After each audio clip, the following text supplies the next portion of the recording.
بصفقة تقدر ب4 ملايين و500 ألف في الساعة و267 مليون في اليوم و6.5 مليار سنتيم في الأسبوع و44.5 مليار سنتيم في الشهر و197 مليار في السنة. وبصفقة تقدر ب 2 تريليون و375 مليار سنتيم هي قيمة صفقة نيمار مع الهلال السعودي.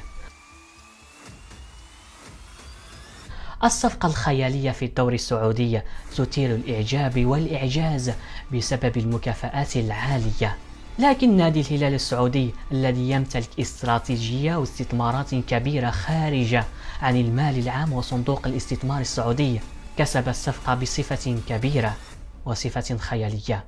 هي إذن مجرد استثمارات ريادية في كرة القدم تخطط من خلالها السعودية لفتح أبواب اقتصادية واستثمارية على المدى القصير والطويل.